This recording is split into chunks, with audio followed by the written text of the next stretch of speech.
अस्सलाम वालेकुम, आप देख रहे हैं इनसाइड पाकिस्तान। मैं हूं मोहम्मद ज़फ़ीर। पीडीएम का सियासी मुस्तकबिल क्या होगा? इत्तेहादी अदम एतमाद का शिकार, इन हाउस तब्दीली के लिए सियासी जोड़ तोड़, हुकूमत और अपोजिशन एक बार फिर आमने सामने।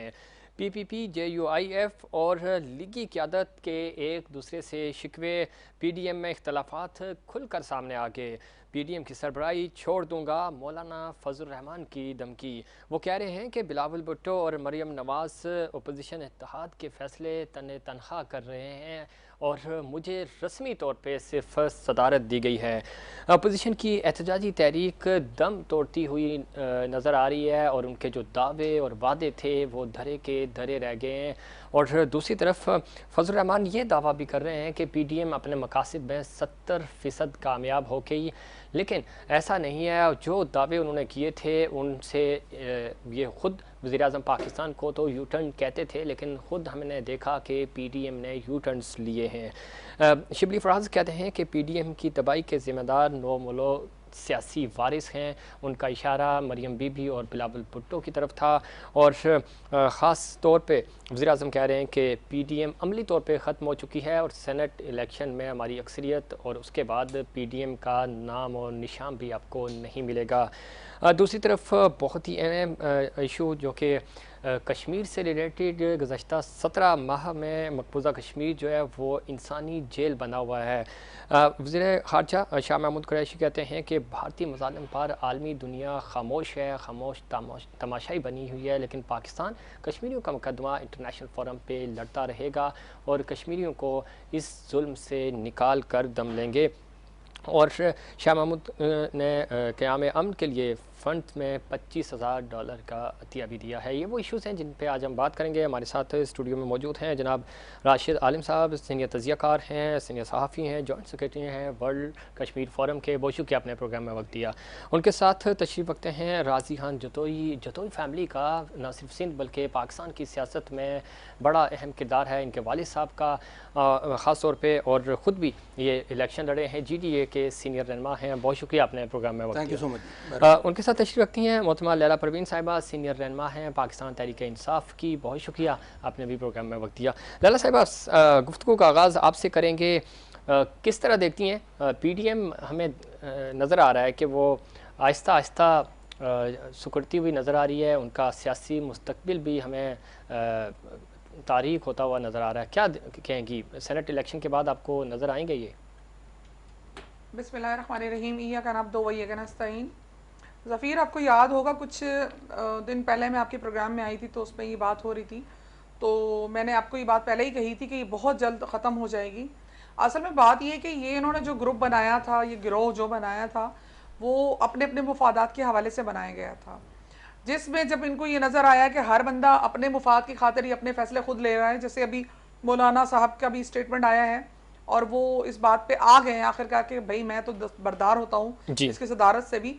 तो ऑब्वियसली अंदर जो चल रहा है अंदरूनी खाना, वो सबको पता था कि बिलावल जो है वो अपनी सियासत को बचाने के चक्कर में है और मरियम साहबा अपनी सियासत को बचाने के चक्कर में हैं, और मौलाना साहब उनका तो कोई मुस्तकबिल है ही नहीं, तो लिहाजा वो तो बी जमालो वाला किरदार था उनका। तो उनको लगा कि मैं कोई एक्स्ट्रा रोल में आ गया हूँ। सो अब उनको रियलाइज़ हुआ है कि मेरा तो यहाँ पर कोई रोल ही नहीं है। तो ये चीज़ें तो होनी थी। और अभी तो ये मेरे ख्याल में अभी की बात नहीं है, तो नवंबर में ये चीज़ डिसाइड हो गई थी कि पीडीएम जो है ना वो बहुत जल्द ख़त्म होने वाली है। तो बिलाखिर वो जो है अपनी क्या कहते हैं उसे खात्मे की तरफ वो बढ़ चल पड़ी। अच्छी। अब राजी खान साहब, जिस तरह लैला परवीन साहबा कह रही हैं, इसमें कोई शक नहीं, इत्तेहादी भी हैं आप, लेकिन इत्तेहादी नाराज़ हैं। और ख़ास तौर पे पंजाब की अगर हम बात करें, पंजाब में भी हम देख रहे हैं कि पाकिस्तान तहरीक इंसाफ को इत्तेहादियों की तरफ से ख़तरा है। यहाँ सिंध में चूँकि आप इनके बड़े इत्तेहादी हैं, और ख़ास तौर पर जब हम GDA की बात करते हैं तो तहफ़्फ़ुज़ात खुल कर आपने बयान भी किए। सेनेट में आप भरपूर सपोर्ट कर रहे हैं पाकिस्तान तहरीक इंसाफ को? देखें ज़फ़ीर साहब, जहाँ तक इख्तलाफ़ात की बात है वो अवामी इशूज़ पर है, और GDA मैं समझता हूँ कि वाहिद कोलिशन पार्टनर है फेडरल गवर्नमेंट का, जो 2018 की इलेक्शन के बाद शामिल हुआ फेडरल कोलिशन में, और अनकंडीशनल हम लोग सपोर्ट हमने की और अनकंडीशनली हमने उनकी हिमायत की। मगर उसके बावजूद जो मैनिफेस्टो था पाकिस्तान तहरीक इंसाफ का, PTI का, और ये मैं मीडिया पे कह रहा हूँ गुज़श्ता 2-3 अपना हफ्तों से, महीनों से, कि उस पर सिंध में काम होते हुए हमें नज़र नहीं आ रहा। ठीक है। तो जो इनका मंशूर था, मैनिफेस्टो था, रोज़गार के हवाले से, घरों के हवाले से, डेवलपमेंट स्कीम्स के हवाले से काफ़ी शिकायतें हैं सिंध की आवाम को, पब्लिक को। और उस हिसाब से सिंध में अनएम्प्लॉयमेंट भी बढ़ रही है, महंगाई भी बढ़ी है 2.5 सालों में, 300% से ज़्यादा महंगाई हो गई है गुज़श्ता 2.5 सालों में। तो मैं समझता हूँ कि अवाम में एक मायूसी है और अवाम जो है वो परेशान है। तो ठीक। हमारी जब भी ग्रैंड डेमोक्रेटिक अलायंस GDA की कोर कमेटी मिलती है गवर्नर साहब से, प्राइम मिनिस्टर साहब से, तो हम हमेशा ये अवाम की एक बात उन तक पहुँचाते हैं ठीक है। और हमें यही कहा जाता है कि जी इस पर फिल फॉर एक्शन लिया जाएगा और अमल किया जाएगा, मगर होता कुछ नहीं है। कुछ नहीं है, होता कुछ नहीं है। और अमल दरामद अगर हम आम आवाम की बात करें तो इसमें कोई शक नहीं। और ये बात खुद वज़ीर-ए-आज़म जनाब इमरान खान साहब भी मान चुके हैं कि तमाम इंडिकेटर्स जो हैं वो पॉजिटिव जा रहे हैं, मस्बत जा रहे हैं, लेकिन महंगाई कंट्रोल नहीं हो रही। राशिद आलिम साहब बिज़नेस कम्युनिटी को भी आप लीड करते हैं, कश्मीर के हवाले से भी हम चूँकि प्रोग्राम में आगे बात करेंगे, लेकिन मौजूदा सियासी सूरत हाल पे आप लिखते भी हैं और किस तरह देख रहे हैं? आपको लगता है कि पाकिस्तान तहरीक इंसाफ जो है वो माली तौर पे ये जो अगले 2 साल हैं बेहतर करेगी, हमारी इकॉनमी को बेहतर करेगी? और दूसरा जो हमें लगा था कि PDM इत्तेहाद शायद कुछ कर सकेगा, उन्होंने यू टर्न्स पे यू टर्न लिए, हालांकि वो हुकूमत को ये बात कहते थे, लेकिन हमने देखा कि ना तो ये हुकूमत गर गई, ना उन्होंने इस्तीफ़े दिए, उन्होंने कहा था इलेक्शंस में नहीं जाएंगे, वो सेनेट इलेक्शंस में भी जा रहे हैं। किस तरह देखते हैं पूरी सियासी सूरत हाल को? बहुत शुक्रिया ज़फ़ीर। बिस्मिल्लाहिर्रहमानिर्रहीम। मैं सबसे पहले ये जो आपका सवाल था PDM का सियासी मुस्तक़बिल, इसके ऊपर चंद अल्फाज कहना चाहूँगा। दर हकीकत PDM जो है वो बग़ैर इंश्योरेंस की एक सियासी तहरीक का नाम है। ठीक। तो बग़ैर इंश्योरेंस की एक सियासी तहरीक है तो उसका कोई सियासी मुस्तक़बिल नहीं है। लेकिन ये है कि इसके कुछ सियासी मकासद थे। ठीक। और बदनसीबी ये है PDM के तमाम पार्टियों की कि वो उन अहदाफ को भी तकरीबन हासिल करने में नाकाम नज़र आते हैं। ठीक। अच्छा, क्योंकि जब PDM कायम की गई थी तो जिस पार्टी का ये ब्रेन चाइल्ड है, ठीक है, ये उनकी सियासी मुस्तक़बिल की और सियासी बका की तहरीक थी। सही। PDM दर हकीकत अगर आप इसको देखें और गौर करें तो इसमें ना ही पीपल्स पार्टी का कुछ स्टेक में लगा है, ना ही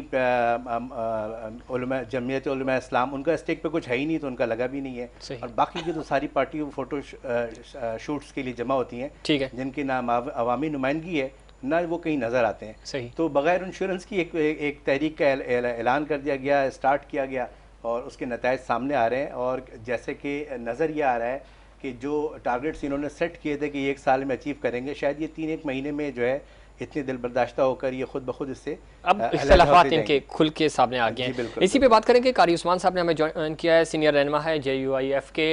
बहुत शुक्रिया, आपने प्रोग्राम में वक्त दिया। ख़ास तौर पे इस वक्त मौलाना फजल रहमान साहब के हवाले से बात हो रही है कि हमारे जो ज़राए हैं और उन्होंने बड़ा तहफ़्फ़ुज़ात का इजहार किया है, ख़ास तौर पे मरियम बीबी के हवाले से और बिलावल भुट्टो। वो ये कह रहे हैं कि ये दोनों अपने अपने फ़ैसले कर रहे हैं और जब मैं PDM इत्तेहाद का सरबराह हूँ तो मुझे सिर्फ रस्मन इसमें शामिल किया जाता है, फ़ैसले मीडिया के ज़रिए या दूसरे प्लेटफॉर्म पे हो जाते हैं। हमने मना किया था कि सेनेट इंतखाबात में हम नहीं जाएंगे, लेकिन ये जा रहे हैं, सेनेट इंतखाबात में भी जा रहे हैं, ज़िमनी इंतखाबात में भी पाकिस्तान पीपल्स पार्टी नून लीग ने हिस्सा लिया। आपको लगता है कि आपके जो इख्तलाफात हैं वो शदीद हो गए हैं, शायद मौलाना फजल रहमान जो हैं वो सरबराही भी छोड़ दें PDM की?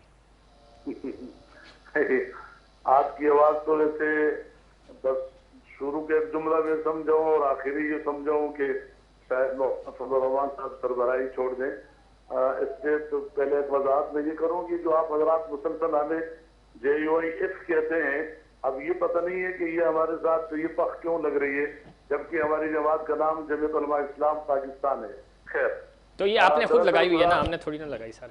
दरअसल गुजारिश ये है कि 4 फरवरी को PDM की का सरबराही इजलास हो रहा है और उसमें ये तमाम उमूर जो है आएंगे। अभी तक अल्हम्दुलिल्लाह हमारी तारीख जो है वो कोई नाकाम नहीं है। हमने जब से तारीख का आगाज किया है मुसलसल हम इज्तिमात हमारे अच्छे से अच्छे हो रहे हैं।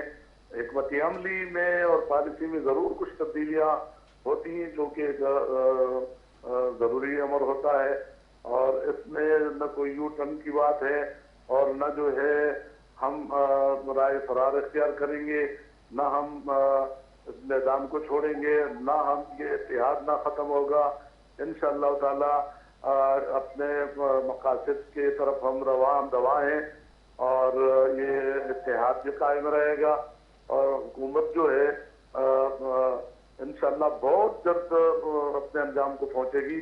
जिस वक्त जो सूरत हाल है, पूरा मुल्क जो है वो जिस कर्ब में मुब्तला है, वो आप खुद हमसे अच्छी तरह जानते हैं। महंगाई अपने उरूज पर है, बेरोजगारी उरूज पर है। इस वक्त जो है तो तमाम इदारे किस्म के जाम है, इनको हुकूमत करने का कोई ना ढंग आता है, न इस चीज को समझते हैं। एक वजीर आजम जब बार बार एतराफ करे तो उसमें फिर क्या ही बाकी रह जाता है। कारी उस्मान साहब, इसमें कोई शक नहीं कि महंगाई अरूज पे है और हमने ये भी देखा कि महंगाई इससे पहले भी रही और आप जिन हुकूमतों के साथ इत्तेहादी रहे उस दौर में भी कोई काम नहीं हुए। अगर काम हुए होते तो ये हाल इस वक्त पाकिस्तान का ना होता। दूसरी बात यह है कि आपके एजेंडे में अवाम तो शामिल ही नहीं है, आपके एजेंडे में हुकूमत करना शामिल है। आप चाह रहे हैं कि ये हुकूमत घर जाए और हम आ जाएं। तो जब आप इस हुकूमत को घर भेजना चाहते हैं, आप घर भेजना चाहते हैं, तो फिर आपको अगर हम फर्ज कर लेते हैं कि ये हुकूमत घर चली जाती है, तो आपके पास क्या एजेंडा है कि अगले 2 साल में आप डिलीवर कर सकेंगे? जी जी जी, देखें, गुजारिश ये है कि हमने ये तो कतन नहीं कहा कि हम उनको भेज के और हम जाके इब्तिदा पर बड़ा जमा हो जाए। हम ये कहते हैं कि आम इंतखाबात का ऐलान किया जाए, शफाफ और गैर जानिबदार इलेक्शन हो, इलेक्शन में किसी किस्म की मुदाखलत न हो, बिल्कुल फ्री एंड फ्री इलेक्शन हो, उसमें जो भी आ जाए वो जो मुंतखब हुकूमत होगी वो असल अवामी हुकूमत होगी और फिर वो मुल्क को तो इसमें वज़ीर आज़म साहब कह चुके हैं कि इलेक्शन के हवाले से इस्लाहात लेके आए, आप साथ बैठें, काम करें। आप लोग बैठना नहीं चाह रहे। 2023 में इलेक्शन होंगे, आप वो बहुत अच्छे इलेक्शंस कराएं। 2018 अब तक के जो इंटरनेशनल रिपोर्ट्स हैं वो ये कहती हैं कि सबसे अच्छे साफ शफाफ इलेक्शंस पाकिस्तान के अब तक के अच्छे इलेक्शंस हुए हैं। तो आप आए ना 2023 में नई इस्लाहात के साथ आए, अच्छे इलेक्शन करें, अवाम आपको वोट देंगे तो फिर आप माने। पहली दफा मैं सुन रहा हूँ कि 2018 के इलेक्शन जो है पाकिस्तान की तारीख के बकौल के अच्छे और मेरे नहीं, फाफिन की रिपोर्ट है, मैं नहीं कह रहा। मैं समझता हूँ कि ये जो है बहरहाल आप क्यों इस तरह कह रहे हैं, या तो मजाक कर रहे हैं या फिर आप क्यों मजबूर हैं। अरे कारी साहब, आप कर रहे हैं, मैं समझ रहा हूँ कि आप इस पे ये आपका मजाकिया अंदाज है। नहीं, मजाकिया अंदाज नहीं है कारी साहब, मजाक तो आप कर रहे हैं अवाम के साथ। मजाक आप कर रहे हैं अवाम के साथ। आपने अवाम से ये वादा किया था कि हम इनको घर भेजेंगे, महंगाई कंट्रोल करेंगे, ये महंगाई और इन धांधली ज़्यादा इलेक्शंस को हम नहीं मानते। फिर आप क्यों ज़मीनी इंतखाबात में गए? फिर क्यों आपने यू टर्न लिया? 31 जनवरी से पहले आप इस हुकूमत को घर भेजना चाह रहे थे, फिर आप सेनेट इंतखाबात में क्यों जा रहे हैं? तो मजाक तो आप आम आवाम के साथ कर रहे हैं। यही वजह है कि आज आप तीनों बड़ी सियासी जमातें एक दूसरे से, अभी जरदारी साहब आपसे नाराज हैं, आप जरदारी साहब से नाराज हैं, नून लीग आपकी बातें नहीं मान रही। कोई नाराज नहीं है। हुकूमत चाहती है कि हम नाराज हों, हुकूमत के नुमाइंदे चाहते हैं, जो छोड़े हुए हैं घर में वो चाहते हैं कि हम नाराज हों। हमारी कोई नाराजगियां नहीं है। ठीक। और होता है क्योंकि देखें, हर जमात का अपना अपना प्रोग्राम है, अपनी अपनी एक सोच है, अपने अहदाफ हैं। इस तरह तो हम सारे आजाद हैं। हम तो चंद चीजों पर हम जो है वो उसको लेकर हदफ बनाया हुआ, बाकी ठीक है। कारी साहब आप लाइन पे रहिएगा हमारे साथ। स्टूडियो में लैला परवीन साहिबा मौजूद हैं, सीनियर रहनुमा है पाकिस्तान तहरीक इंसाफ की। राजी खान जतोई साहब हैं, सीनियर रहनुमा GDA से, और राशिद आलिम सीनियर तजियाकार और जॉइंट सेक्रेटरी हैं वर्ल्ड कश्मीर फोरम के। पैनलिस्ट हमारे साथ मौजूद हैं, हम इनका पॉइंट ऑफ व्यू भी आपके सामने रखते हैं। लाला परवीन साहिबा, गुफ्तगू आपने सुनी, वो ये कह रहे हैं कि इस हुकूमत को घर जाना होगा, हिकमत अमली चेंज होती रहती है, हमने यू टर्न्स नहीं लिए, किस तरह देखती हैं? देखिए, हिकमत अमली किसे कहते हैं? मैंने अभी स्टेटमेंट आज ही मैं सुन रही थी मौलाना फजलुर रहमान साहब नवाज शरीफ के हवाले से, वो उनके स्टेटमेंट थे कि मैं हैरान हूँ, उनकी करप्शन के हवाले से, उनकी किरदार के हवाले से। इसी तरह बेनज़ीर के हवाले से, पीपल्स पार्टी के हवाले से उनके बहुत सारे स्टेटमेंट हैं और इनके एक दूसरे के खिलाफ बहुत सारे स्टेटमेंट हैं। ये मौलाना डीजल जो उनका नाम अगर पढ़ा है तो माशाल्लाह वो उन्हीं के पीपल्स पार्टी और नून लीग ने उनको दिया था ये लकब। तो अब ये लोग अभी इनके मुफादात के हवाले से ये एक हो रहे हैं, आवाम को बेवकूफ़ बना रही हैं। क्या आवाम वो भूल गई है? क्या इनकी वीडियो वो मौजूद नहीं है? देखिए, ये पत्थरों का दौर नहीं है कि आपने जो कह दिया और आप उससे अब बदल जाओ। हम लोग अगर कोई बात करते हैं और पॉलिसी के हिसाब से उसको चेंज करते हैं तो हमारा यू टर्न है। अगर आप लोग अपनी सियासत को और खुद को बचाने के लिए और करप्शन को बचाने के लिए जो काम करते हैं उसको मुनाफकत कहते हैं। आप मुनाफकत करते हैं, आवाम की आंखों में धूल झोंकते हैं। आपको ये अंदाजा नहीं है कि आपके जो, मैं तो इस बात पे हैरान हूं कि इतनी दीदा दिलेरी के साथ आप उस जिस बंदे को आज डिफेंड कर रहे हो, जहां आप बैठे हुए हो, जहां उनको शाबाशी दे रहे हो, जहां आप कहते थे कि गैर महरम औरत जो है ना वो सियासत ही नहीं कर सकती, बेनजीर के हवाले से आपका ये स्टेटमेंट था, उनके जलसों के हवाले से क्या क्या बातें आप करते थे। आज वही मरियम नवाज आपके साथ कंधे से कंधा मिला के खड़ी है तो वो सब जायज और हलाल हो जाता है। आप बीइंग अ मौलाना मुझे ये बताएं फजलुर रहमान साहब कि आप जो हैं अपने, या तो आप सियासत कर लें या तो फिर अपने मजहबी जो आपके अमूर हैं जो आपको करने चाहिए उस पर आप आ जाएं। अभी इस वक्त आप मुनाफकत की सियासत कर रहे हैं और आप सियासत कर रहे हैं और दीन को आप उसको इस्तेमाल कर रहे हैं। आपने कहा जी हमें जी एफ क्यों कहा जाता है, फे से क्यों पुकारा जाता है, तो ये आप लोगों ने तो धड़े बनाए हैं तो उसके बाद एफ निकला है ना। तो आप देखें, आप हर जगह आप लोग जो है ना, हर जगह आप गद्दारी करते हैं, हर जगह आप जो है ना झूठ बोलते हैं, हर जगह आप जो है ना झूठे निकलते हैं। ठीक है, इसमें मैं कारी साहब का पॉइंट ऑफ व्यू लेके फिर हम कश्मीर की तरफ भी आएंगे। कारी साहब, लैला परवीन साहिबा की गुफ्तगू आपने सुनी, किस तरह रिस्पॉन्ड करेंगे? लैला परवीन साहिबा कह रही हैं कि ये सारे मफादात की खातर आप इकट्ठे हैं। मैं ये कह रहा हूँ कि मेरी जो मोहतरमा जो अंदाज है उनका ये मुनासिब नहीं है। किसी को मुनाफिक कहना चाहिए और न जो है अगर मैं भी वही जबान इस्तेमाल करूं तो फिर हमें और क्या फर्क रह जाएगा।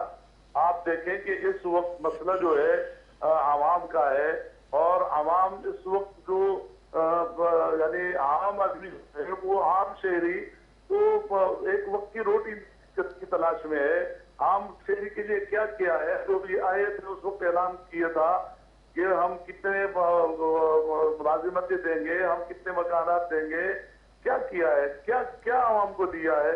महंगाई कहाँ से कहाँ तक पहुंची है?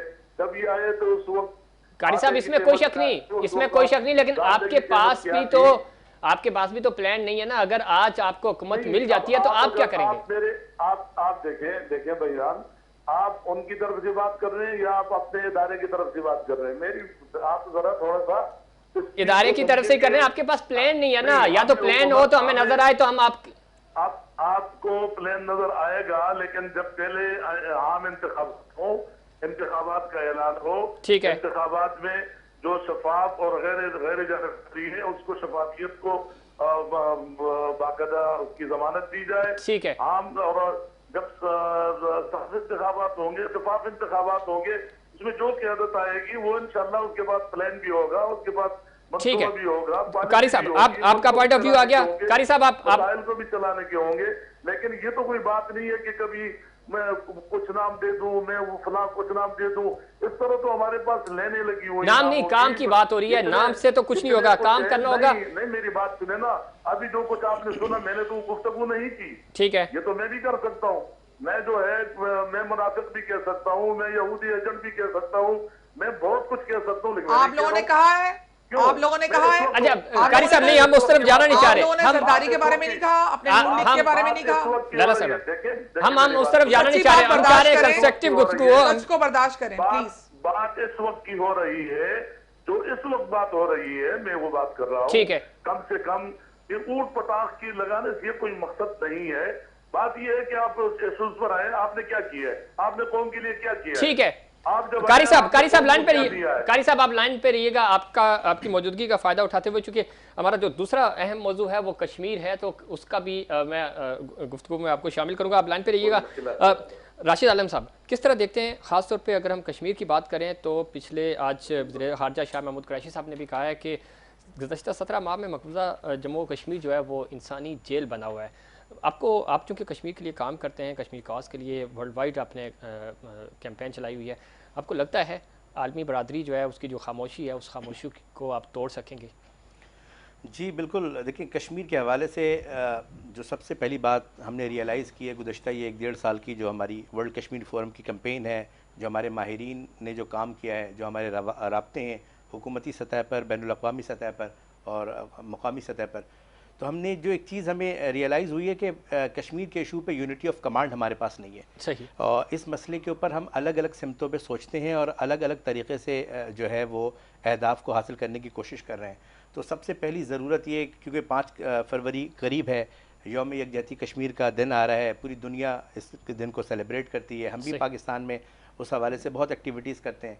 लेकिन अगर हमें कोई रिज़ल्ट ओरिएंटेड काम करना है और कोई इसके नतीजा हासिल खेज़ कोई काम करना है, तो जिस अंदाज़ में आपने CPEC के इशू को एक यूनिटी ऑफ कमांड के तहत जोड़ दिया है, एक अथॉरिटी बना के एक चेयरमैन किया है, कश्मीर के इशू के ऊपर भी अगर आपको नतीजा कोई हासिल करना है तो इसमें एक यूनिटी ऑफ कमांड की ज़रूरत है, क्योंकि एक प्राइम मिनिस्टर ऑफिस है जो अपने तरीके से काम करता है, एक फॉरेन ऑफिस है जो कश्मीर सेल के ज़रिए काम कर रहा है, फिर इसके ऊपर एक कश्मीर कमेटी है और बज़ाहिर इन तीनों के दरमियान कोई अमली कोऑर्डिनेशन नहीं है और फिर उसमें अफवाज पाकिस्तान का इदारा है। तो ये बड़े मसाइल होते हैं। इवन अगर आप कोई अमली तौर पर कोई काम करने के लिए जाएँ, चाहे वो कोई डायलॉग हो, चाहे वो कोई इवेंट हो, चाहे वो कोई कॉन्फ्रेंस हो, तो आपको मुख्तलिफ सिमतों में देखना पड़ता है कि आप कश्मीर सेल से अप्रूवल लेके काम करें, आप कश्मीर कमेटी के साथ मिलकर काम करें, या आप अफवाज पाकिस्तान के साथ इसकी रहनुमाई हासिल करें उनसे। तो ये एक बहुत बड़ा मसला है, जब तक इस सब्जेक्ट के ऊपर यूनिटी ऑफ कमांड नहीं हासिल होती है, इसलिए हम इस मंजिल की तरफ नहीं जा सकते। कश्मीर कॉज के हवाले से अगर हम बात करें तो वन कमांड ज़रूरी है, चूँकि इंटरनेशनल एजेंडा अगर आपने टो करना है, इंटरनेशनली